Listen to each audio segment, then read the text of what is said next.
Assalamualaikum warahmatullahi wabarakatuh. My name is Nihilardianti with student ID H01245110 from class C.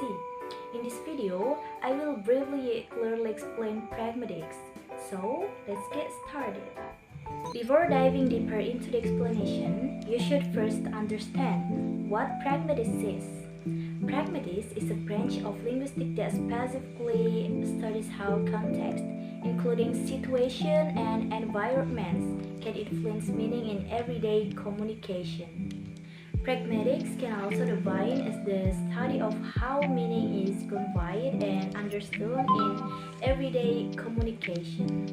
Pragmatics covers several aspects, including contextual meaning, implicator, speech acts, deixis, and presupposition. Contextual meaning refers to meaning that depends on the situation. Implicator refers to the hidden meaning that is not directly expressed by the speaker. Speech acts refers to the function of language in communication, actions such as giving comments, asking questions, or making promises.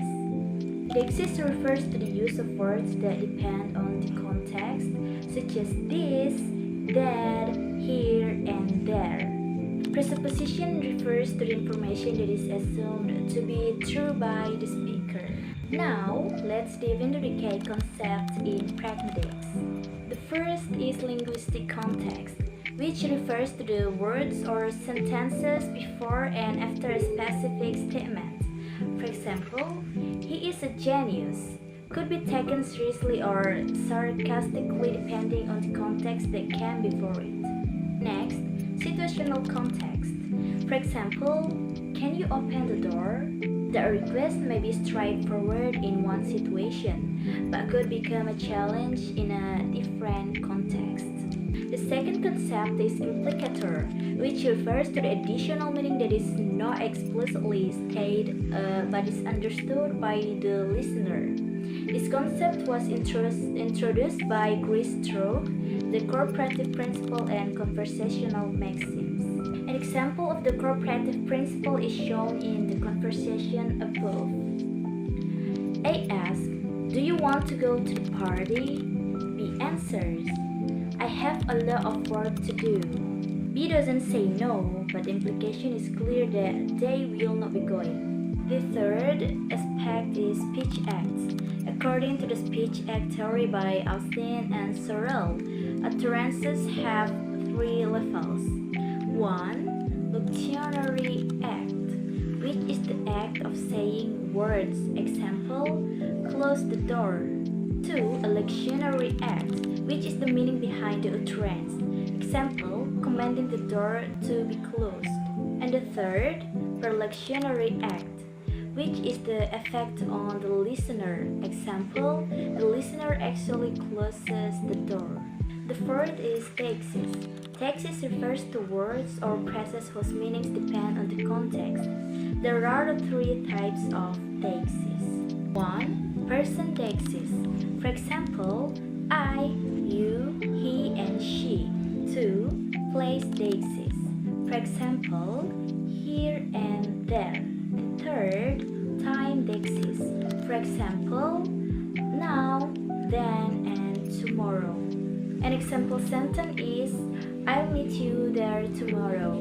The meaning of this sentence is only clear if it is known who I and you refer to the location of there and the time of tomorrow.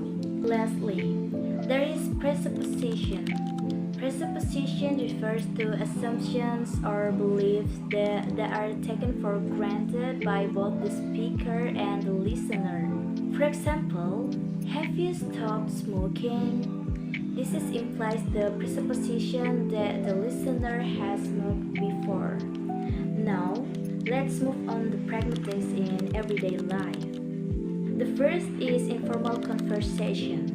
Pragmatics is often used to convey implicit meanings in daily conversation. For example, A. Are you coming to the meeting? B. Do I have a choice? B uses irony to imply that they feel obligated to attend. The second is humor and sarcasm. Many humor and sarcasm depend on pragmatic implicator. For example, "Oh great, another meeting." While the literal meaning is appreciation, pragmatically is conveys frustration. And the last is formal interaction.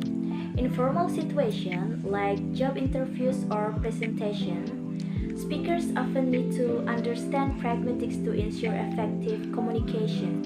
For example, interviewer, where do you see yourself in 5 years?